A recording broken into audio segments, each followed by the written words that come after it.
but not concise. So, in dog years, I'm probably ancient. I figure if I talk about it, I'm more likely to do it, so. Good things are coming, they're just not today. My name's Carrie, I'm writing a sci-fi.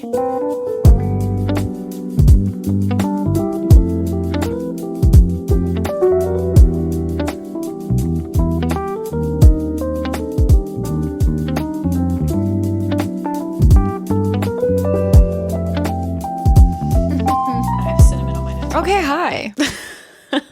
I don't know if this is the end or the beginning of a vlog. I think this is probably the beginning of a vlog. Hi, my name's Carrie and I'm writing a sci-fi. How's it going, you might wonder? Well, this weekend I was traveling, so I did not write, I did not film, I did not do anything. I was with my mom for Mother's Day and it was so nice. And she got a baby kitten. I didn't get any pictures of the baby kitten, but you're just gonna have to trust me that she's precious. And then this week I also have jury duty and a full-time job. So we'll see how things unfold for the writing. I do have, let's see, I think on my whiteboard, I think I have like one point that's like kind of written actually for this chapter that I'm working on. I'm in the middle of Act 3, Chapter 28. I think I've finished this top part that I wrote out. I replotted. I replotted Chapter 28. I'm gonna have to replot Chapter 29. And those are basically the only two chapters that I'm like pretty sure how they go. The rest of the act, I really do need to kind of figure out what happens, but I kind of want to get into Chapter 28 and 29. I want to see how they flow. I want to see how they go. I don't know. I'm just trying to launch into Act 3 strong, and I don't totally know what precedes these first two chapters in the act. Like, I'm still kind of trying to figure that out, and it's not totally clear to me. So that's what I'm trying to do by writing Chapter 28 and 29 first, and then go back through and like probably redraft the rest of the act. But yeah, it's kind of a lot. It's kind of a lot of things. It's sort of a mess. It's a beautiful mess. It's a mess that I love, but it's a mess. Let's be real. Let's see, where else are we? Oh yeah, that's kind of it. I think this is finally going to be the month where I actually knit. Why does this matter to you? Well, I have little thingamajig.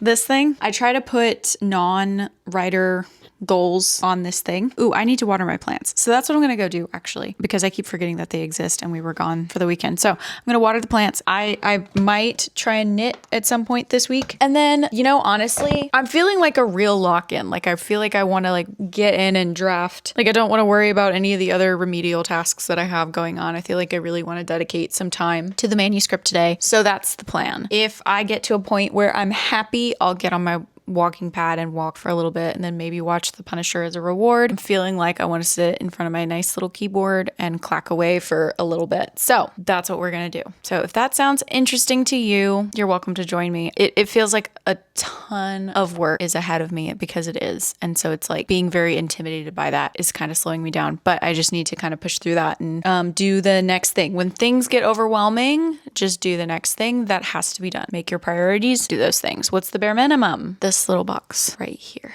that you can't see. Let me show it to you. Actually, I can't. Anyway, it's just this little box. I have 3 boxes on this whiteboard and it's the middle one. Okay, that just needs to be drafted. That's easy. I can do that. I've already started it. Yeah. Okay, bye. And I'm scared that one day you might change your mind. And I don't know why it don't feel right. Oh, why is it so hard for me to let you in?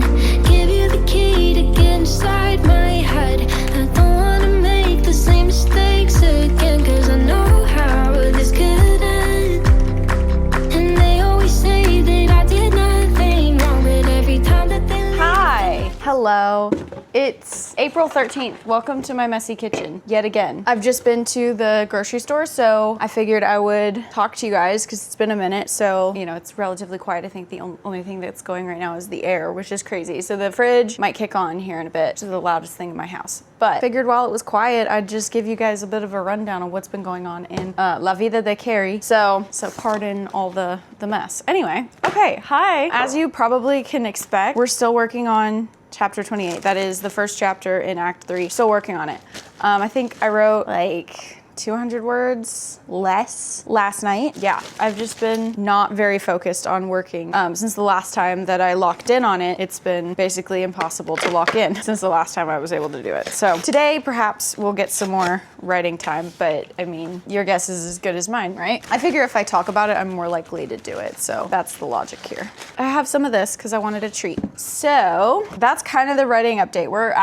We're basically in the same place that we've been in for 2 weeks, which there's nothing wrong with that. Like sometimes that's just the situation. You know what I mean? Like sometimes that's just as best as you can do. What I've been doing also is the house chores and things that I've kind of been ignoring. We replaced our bathroom rugs yesterday, so that was fun. My husband and I made the fatal mistake of going to Home Goods while we were hungry. And so we walked out with snacks. Bought these things. They're delicious. They're so good. I love these. What else do I have to say to you? Oh, so I just started listening to Return of the King on audiobook because I forgot that I haven't finished reading Lord of the Rings all the way through. So I was like, you know what? Oh, these are brown. They're whole grain. I didn't read the box. We don't do whole grain in this household. Dang it. I mean, honestly, as far as treats or like unhealthy food go, that brand of Dino Nuggets, you could do worse. Anyway, I was thinking as I picked up the Lord of the Rings again, and it was just like the first few seconds of listening to that audiobook, and it's just like you're immediately transported back to that wonderful place. You're immediately back. You're back in Middle Earth. I mean, yes, but also like that sentimental feeling of being in a magical place, a place with deep roots. And it just got me thinking about how much I love when a book can do that, when it can transport you to a place. And I think ultimately that's like one of the big things that we seek out to do when we start writing books is we want to be able to transport our readers to places that they've never been before. And we want that immersion experience to be like nothing else. And like I have to say that like when I'm reading Lord of the Rings, I really am like that kind of feeling is something unlike any other feeling. Kind of that old man, that cozy cottage feeling, but also like that exciting, that vastness, the strangeness of it. I really feel like I'm in a twisted land that's got good and evil all together. Anyway, so on that train of thought, I was thinking of like how the feeling of reading The Lord of the Rings is different than the feeling of reading Red Rising. Both are equally immersive for me personally, which is kind of crazy because, you know, you're comparing one of the staples, one of the greats to a modern work. And I feel like to some people that would be just like appalling. It makes sense. It's just as immersive for me. I was thinking about that and like how those feelings are different and how like the first three books of Red Rising feel different than the next 3 books of Red Rising and how those feelings are like, they differ, but only just so. Like they're mostly the same. Like that warm, cozy feeling of hopping into a story that I love is the same, but then like tonally they switch up how one feels so much more grown up than the other. And I was thinking about that and I was like, dang. So like how do these authors do it? Because I'm constantly feeling that when I'm writing is like, here's what I want. I want that feeling. I want that immersive experience with my book. How do you even begin to do that? Did Tolkien know that he was writing a book that would make people feel that? Did he know? And like, was he thinking, okay, here's what I need to write in order to transport my readers into feeling this way? Or was it just like, and here's what I feel like kind of is probably true, was just like, he knew how he felt when he was thinking of that world. And so he just communicated that. And I wonder if that's kind of the track I need to go, is stop feeling like I need to try and crack the code of what Pierce Brown does or what Tolkien does or what Braccio does, Steinbeck. Like maybe I don't need to like try and figure out exactly how they did what they did in order to do it myself. I think maybe I just need to focus on how do I feel, not necessarily how I want people to feel, but how do I feel when I'm writing and when I'm in that world, and then just communicate that. And maybe that's just where my focus needs to be, and it shouldn't be more complicated than that. I don't know if that's real. I'm just spitballing. I'm just making a guess, an educated assumption that maybe that's the track I need to go on and not stress out about all the other stuff. But anyway, let me know if that resonates, because I gotta be honest, I feel so far behind all the time. And like maybe that's not the point. I shouldn't be trying to catch up in the first place. Like maybe that's just not what anybody who's successful actually does, is they catch up or they meet the standard set by someone else. Maybe that's not exactly what happens. You know what I mean? Anyway, I think that's all I have to say. Thanks for listening to me ramble. I'm gonna finish unloading my groceries and kind of cleaning things up. I gotta water the plants, probably fold some laundry, kind of clean surfaces a little bit, and then we'll see what happens after that.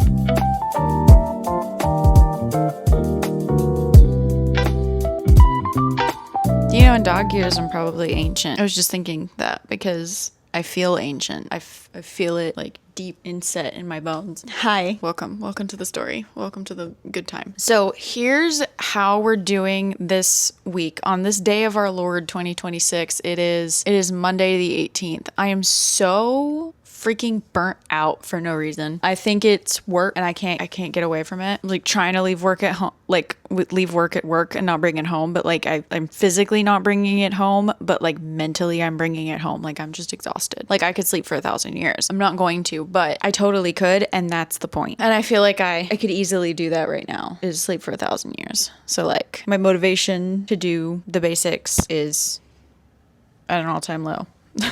The weather's great though. It's lovely out. So I think I need to just kind of come out of my shell a little bit. I think I need to move my body. I think I need to let some light in this house. And maybe I'm going to make a fun drink, because here is where I'm sitting with the whole, don't want to write, don't want to read, don't want to do anything. I'm just feeling burnt out and tired and all I want to do is nap, is probably hormonal. But also, like, I am taking work home, like mentally, taking mental baggage home for no reason, except for the fact that, like, why not? But also, like, we need to do a little bit of we need to romanticize the daily right now, because it's monotonous and boring, and I need to just, like, it's the stuff you gotta do. There's nothing wrong with it. It's just daily life, and there's a lot of beautiful things. There's a lot of beauty in the daily life. However, sometimes it gets to be like, you know, just depending on where the stars and the moon are in the sky. You get my drift. I'm going to probably go down and walk on my treadmill. I'm going to make something nice to drink, reverse all the actions. Like, I'm walking on the treadmill, but then I'm drinking sugar. So, like, what's the point? I'm going to do it just to move my body. I feel like I need to not be so stagnant. And I feel like that will make me feel better. And then who knows if I get to writing today.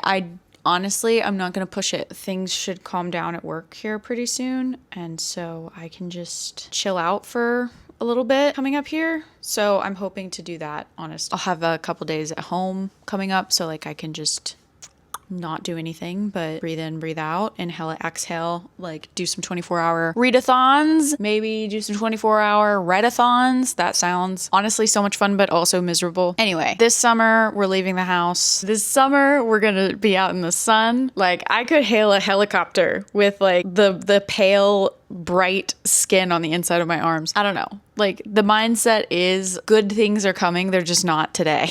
Which is a terrible way to like sort of start a vlog. Like, I think I started this vlog last week and we're still going, and I'm like, okay, see ya, check out. Guess what? We're still in chapter 1. We're still in the first chapter of act 3 because we've not been working on it. We've just not been working on it. It's been absolute, like, most days I have not written. I have not been writing. I've just been thinking about writing and looking at it and like almost writing, but not quite, because like we're feeling burnt out for no reason. Gonna try and do a reset, like a mental kind of hard reset, an endorphin reset. I'm gonna give myself a minute to just like kind of be on hiatus and not, which sounds dumb because I feel like I haven't been pushing very hard the past several weeks. Like, if I try to force myself to write right now, it's not gonna happen. I can feel it. It's not gonna work. I can feel that it won't go the way I want it to. That's pretty much the plan. I don't like the plan that much, and maybe it will change, but like, I'm not going to force it. For today, at least, I'm not going to force it. We're going to do other things that make me feel creative and fill the cup. And then we're going to do other things, and maybe we get around to writing eventually. I'm not going to force it. That's basically the mood, is we're not forcing it. We're just going to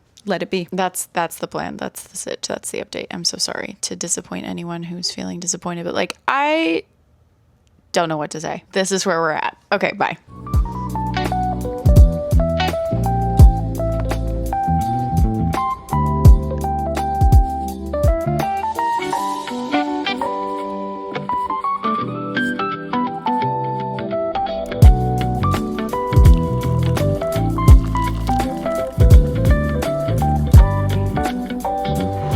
I know I'm asking you to do something impossible, but like the pimple cream, I apologize. Just ignore it if you can. I'd be impressed if you can. Anyway, hi. I feel like I need to do a little bit of a update, and I don't know why I never film right here. This is a fantastic setup. I do know why I never film here. It's my bloody refrigerator. It is Tuesday, May 19th, and we are fighting for our lives. We're fighting for our lives. So I wanted to do a little bit of a book haul because as you do when you're fighting for your life, you buy books, or at least I do. And I want you to know what they are because that's always fun. So real quick, speed round. We got The Crucible by Arthur Miller. I never read it in high school, so I figure I need to read it. This little guy I picked up. It looks like a wonderful summer read. There's some traveling involved, and I feel like that's perfect. Like the tagline, is that what it is? The little blurb on the front of the book is a tonic for wanderlust and a cure for loneliness. And I was like, okay, Still Life looks like a good read, and I think I will work that into my summer curriculum, which I'll get there. And then I went to TJ Maxx today because I have some coworkers leaving, and so I needed to get some goodbye chocolate, as you do. My coworkers are lovely people. Anyway, I needed to get goodbye chocolate. It was going to be like a $10 max like trip, and instead it was like way more than that. It was like $60. Don't ask. But part of the reason for that is that this book was $12 at TJ Maxx. Since when does TJ Maxx start selling books? Anyway, but I've heard fantastic things about The Correspondent, and so I had to, when I saw that it was that price, I said, sign me up. Don't mind if I do. I think it's normally $20, but like $12 for a hardback is not bad. It's like, that's like peak. This book was not $12, but I think it's quite possibly the most beautiful book I've ever seen. So it is called The Poet Empress, and I've never heard of it. I know nothing about the author. I know nothing about the plot. Very on brand. But the book was absolutely gorgeous. On the day that I do decide to publish, this has some features that I think I would like to shelve and think of when I'm designing my own hardback, because we're gonna plan for the future. And it is that this material it's rough. It kind of looks rough, like it looks matte, but it is like, that's how it feels. Yeah, I love the way it feels. It feels nice. And I don't even really like hardbacks that much anymore. As a reader, I think as a shelf person, I like hardbacks. But as a reader, like in terms of holding the book, I really like to hold it if it's a hardback. So anyway, let's take the dust jacket off and let's look at the naked hardcover. Oh my Lanta, look at how beautiful. It's gorgeous, okay? And then it's not a sprayed edge. It's a foiled edge, and these are the most classic like way to do edges, but it's like this rose gold, and it's so simple, it's so unassuming, but it goes with the book, and it's classy. I appreciate it. We're not done. Okay, then we have like some rough, like almost rice paper feel. The end papers. That is stunning. And like, are we gonna be samurai fighting? Will we be kung fu fighting? That would be incredible. The title page. Hello? That's beautiful. The way that this is formatted, I really like. So you have the epigraphs, the title of the chapters. Now, normally those things are either centered on the page or they're like on the opposite side. But these are formatted towards the edge, and so it has a unique look to them that I really appreciate. I really love it. So visually, no notes. I love the way that this book looks, and so I decided I needed to buy it so that I could replicate these features later on when I'm formatting my own book. No notes on the story. Sorry that is who I am. But yeah, I was definitely influenced. I definitely spent money I didn't need to. Oh, and the artists are given credit on the inside of the dust jacket. Those are the books. Those are the recent purchases. So speaking of reading, I have decided that I want to design a summer curriculum for reading. That sounds very nerdy, and it's because I am a nerd. But something kind of trended like a while ago, and it was curriculums. People were making their own curriculums for things that they wanted to learn. And so they would, like, let's say someone wanted to learn about American poetry. Then they did some research and built a plan for poetry they would read and when, and then what they were going to do to understand it, I guess. So some people were just like made some notes. Some people like went full out, and this is where things kind of got like TikTokified, where it was like highlighters and calendars and like a bunch of materials, and it was just like kind of a spending hole. I'm not interested in doing the spending hole, but I am interested in the idea of planning what I want to read for the summer more like a curriculum. Does that make sense? For no reason. Like, honestly, I think I just want to have more of a structure for it so that it gets done. Does that make sense? I can easily just say, this week I'm reading this book, and this week I'm reading this book. I don't need to do anything cute, but I have the creative itch to do something cute, and I have all the art and office supplies a gal could ever need. So, like, really, is it that big of a deal for me to just like make a curriculum? No. And the fact that I'm taking a curriculum approach means that maybe I could do something a little bit more creative with my approach to what I want to put in my brain this summer in terms of like reading fiction, nonfiction, what I want to get out of it. I can take more of a learner approach to it instead of just like, what books do I want to read this summer kind of approach to it. Does that make sense? Because I reject the fact that I'm a mood reader, but I honestly think that I might be. Like, I change my mind so much about what I want to read. That's why I have so many books going at the same time. I reject it because I believe that when I set my mind to it, it doesn't matter how I feel, I can do it, right? Mind over matter. But like, I will easily put down a book that I've said I'm going to prioritize to read something that's fun or to read something that's on a completely different vibe than what I'm set out for myself. So I think that's what I'm going to do. I want to see what might entail or what these little curriculum people do, what that might entail. Kind of see what they have to say about it, and then I'm gonna make one for my summer reading. That's my plan. I got 65 days to work with. June and July, a little bit of August, a little bit of May in there, but like pretty much just June and July. And I want to plan it around like travel and days where I don't read, where I'm focusing on writing, because that's the other thing. Let's segue. Let's talk about writing. So yesterday I didn't even attempt to write anything. I didn't even look at it because, as I explained yesterday, feeling burnt out, feeling the motivation-ish to do things. I'm feeling creative, but I'm not feeling like I want to write, and I'm not feeling like I want to force myself to write. I think it's okay to feel that way and kind of give into that, because I will grind pretty hard. That's the plan. I'm making that commitment. It's going in the curriculum. It's going to be a reading and writing curriculum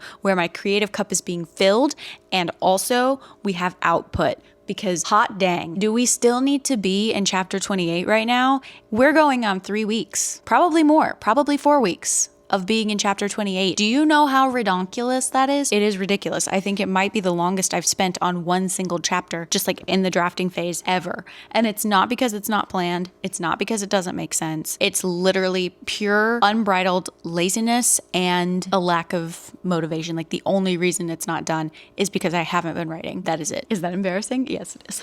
It's a little bit embarrassing, but it's true. And I feel like I would be a damned liar if I didn't just like say it. Like, that is why. I can blame a lot of things. The feeling of burnout, the feeling of laziness. I can, qualify the fact that it's not done. But the bottom line is the only reason it's not done is because I haven't sat down to write it. And so if we're breaking down and like figuring out solutions to problems, the way to fix that is to sit down and write it. And it's really that simple. So let's not overcomplicate the problem or the solution. But I'm also just gonna kind of let it sit for this week. We're gonna hang out and let chapter 28 continue into week 4 comfortably, and we're not going to force it, but we're going to hit it. We're going to hit it coming up here. We're going to let it simmer. If I sit down at some point this week to write it, good for me. But am I going to force it? No. So I think I've said that about 1,000 different ways, but I feel the need to be clear but not concise. So welcome to the channel. So that's what I'm going to do. I have to do some kind of housekeeping, planning things. I think I want to have my sisters over this summer. So like, I'm going to try and make some arrangements with them and see if they will come spend time with me in my dinky little apartment. Just some other things that are fun that are coming up this summer that I need to kind of work out and get those dates on the books so that I can, make my curriculum. Okay, that is the plan. I'm gonna go upstairs and get to work on this. I'm excited. Okay, let's go.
I didn't realize when I was talking about this downstairs that I should have known how right up my alley this is. Like how exactly calibrated my brain is for this kind of ridiculousness. So the idea of a personal curriculum is something that I'm 100,000% behind. And it is 100% for the people who really want to learn something but don't really know where to start, but also the kind of people who love to just make plans and be cute and aesthetic and who love the fun kind of learning, free thinking aspect of school, but hated the deadlines and hated the assignments and hated sometimes the teachers that they just like didn't gel sometimes. Anyway, so this is 100% my thing. Anyway, so here's what I spent the afternoon making. It is 9:30 and I want to show you. I want to show you what I did. I want to show you how the summer's going to look. I have 65 days to work with, so thereabouts. Here's the title page. It's so cute. And it just says 2026 summer reading curriculum. So for my personal curriculum, I watched a couple videos and like kind of how certain people took their approach with it. And honestly, it is very, like if you do personal curriculum, it's like, it's very free thinking. It's just like whatever works for you, go for it. And however you want to think about it, go for it. So here's just kind of my approach, my take. We start with a cute title page because why not? And then we get kind of not really a brain dump because I already knew what I wanted to learn and why. So it was just condensing that into workable goals. So I have the reading list. I have Return of the King and Still Life on there as like my pleasure reads that I want to work into the month, but also East of Eden and Paradise Lost are the priorities of June and July. And then my goals are to comprehend and analyze both of the texts and compare the two. That's basically it. I kind of want to work in a 24-hour readathon. I want to try it. I want to see if I can do it. And then something that I saw as like kind of a hallmark of the personal curriculum is assessments of some kind. And like people were pretty vague about what assessment, because they wanted to leave it open-ended and it really just depends on what you're studying and why. But I have a pretty, what I think will work really well for me that kind of ticks that box. And I'll talk about it in a second. So once I kind of had my goals like synthesized down to those three things, I went ahead and figured out, okay, like I have 2 months. I have June and July to read both of these books. So for some people, this is child's play, light work. I am not some people. So I need to make sure that I can feasibly do it with some leeway, like with some cushion baked into the pie. So here's what I did. The little tabbies, I split up the chapters and like the books, I guess, if you will, into not equal, but like manageable chunks. And I broke them up into 27 for each book. That gives me time to like 30 days in June, 31 days in July, 27 days. Technically, I can, if I follow the tabs, I can finish the book in 27 days. I can shorten that, extend that, whatever I want. It really just depends. I have it to where like I'm not cramming it. I doubt that I will have time to slow down that much, honestly, but I will have the ability to speed up and kind of cram things. Or like if I just want to binge read, I can do that. Like I'm not going to lock myself into only reading a section that's tabbed off per day. We're not doing that. That's legalistic and not helpful. What I will be using while I read, let me just give you that right now. I have tabs. I have a little notebook that my mom gave me, and I'm going to use this to write down questions that are too big for the margin of the book. I love margins in the books, and I will likely have a little pen. I've rediscovered my koala pen, and he's the best. He's really actually good. He's just a gel pen. Anyway, probably highlighters, different colored pens, and probably a pencil. Here's my favorite mechanical pencil. Okay, that's the reading supplies. Very exciting. Will I probably use a bookmark? Yes, I normally bring a bookmark, but also the tab slip is a sufficient bookmark. Anyway, moving on. Okay, so that's what I did next. Once I kind of had what I was working with, then I looked at my calendar, like my actual like real life calendar, and was like, okay, what are the days where it is likely that I will not be reading? I won't be writing, I won't be reading for whatever reason. I worked it out. So I drew myself a little calendar. So this is June, and June we will be reading Paradise Lost. Look how cute. And I made it precious. I made it adorable. In that, I worked in the assessments, kind of when I want those to happen. I have 27 days. There's not a ton of wiggle room. Some of these free days might be absorbed. Some of them might be used. Who knows? But theoretically, I have those free days and I can move them. But I just needed to know kind of where they're at.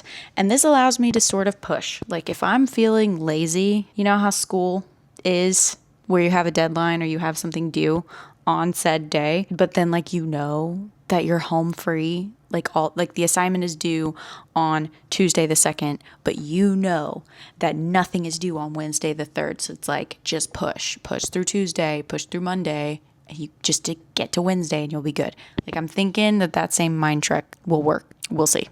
I have some like alternate, because I just have the books. So I do have penciled in alternate media to seek out. I don't have any slated. I don't have any found at the moment, but I have find a podcast. I could find a podcast like on that day. Like let's find a podcast and listen to it. Okay. I feel like that's easy. Look into the history of the author, their life, what were they like? And that can be as extensive as a Wikipedia.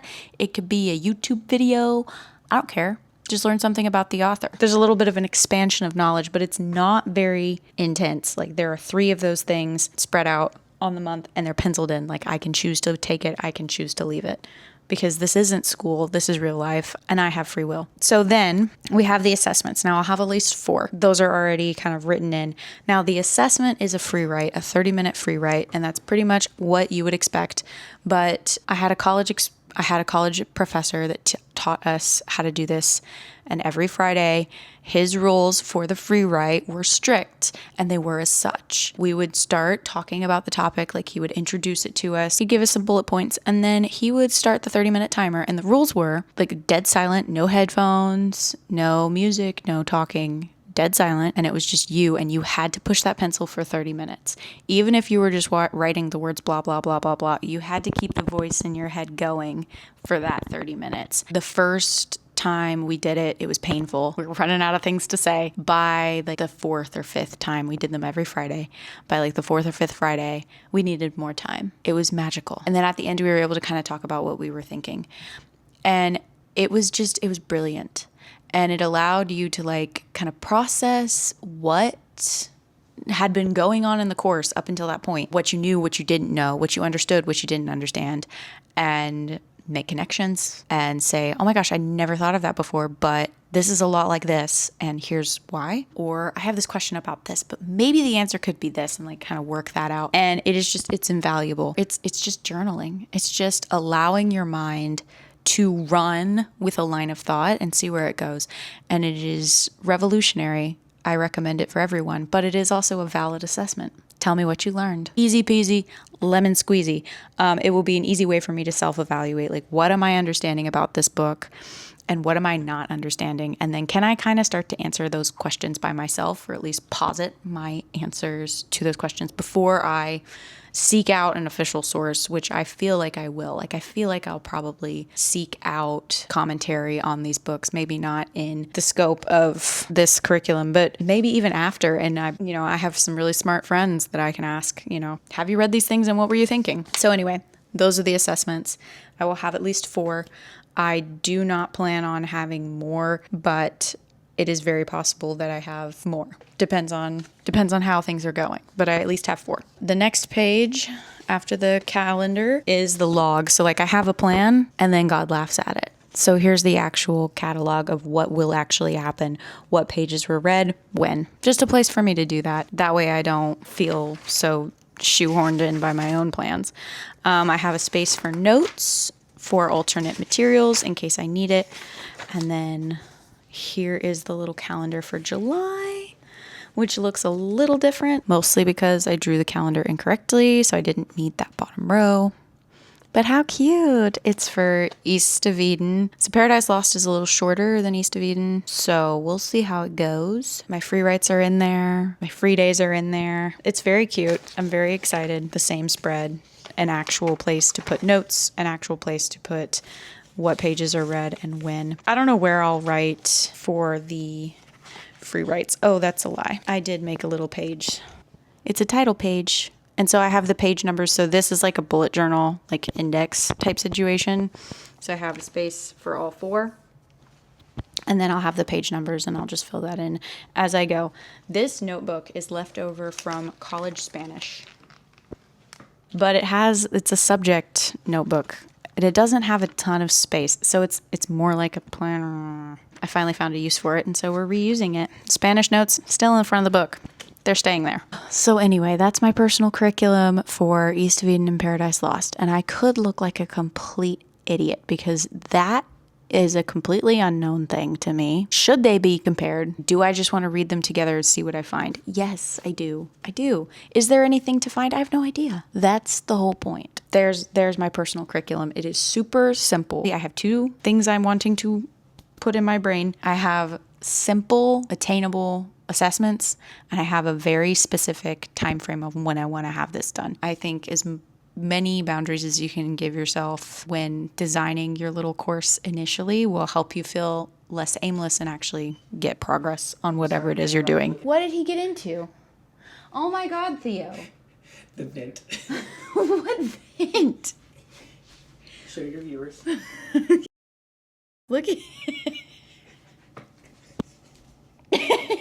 Anyway, so however many guidelines you can give yourself so that you can actually make something feasible that you're not spinning your wheels into forever. That is my recommendation so far, just from this. Start with your goal. What do you want? And then material. And then what is your time frame? And then plot it out and understand it's in pencil and give yourself permission and a place to put those changes when they happen, because they will happen. So that's my experience so far. I'm talking like I'm an expert. This is just the planning phase. It's May 19th. What do I think I'm going to do? But anyway, we're planned ahead. I'm excited. I had a lot of fun. That was creatively stimulating. We're still not writing. And in the middle of all that, I will be writing. So we'll see what happens. When it comes down to the day-to-day time blocking, that's going to be a completely different ballpark. But the other thing is that I have this separated out. So it's I do what's required for the day to get through the reading schedule, the pace of the reading. And then that's kind of it. I'll talk to you guys on the flip side. I don't know what I'm going to do right now. It's 9:40. Yeah, 9:45. Probably going to shower, go to bed because I'm an old woman. Probably check in with my writing Discord before I go to bed. But anyway, I'm done talking to you. So see you later. Well, I do hope that you've enjoyed this vlog where absolutely zero writing has happened. It is Tuesday the 26th. So everything is very caught up. You are up to date. We are time skipping. So that has been my life since the 10th of May, 11th of May, where we didn't do any writing, basically. I'm happy to report that in the next vlog, we will be writing. So that's what I will be doing. I cannot wait to see you there, but it's time to end this vlog where we did everything but write. And honestly, I'm feeling refreshed. I'm feeling like I made it to the end of a long, very dark tunnel. We are ending strong. This is the last week in May. We're going to launch into June like a giant beluga whale ready to tackle some krill. I will see you guys in the next one. Have a great week. I will see you guys in the next one. Bye.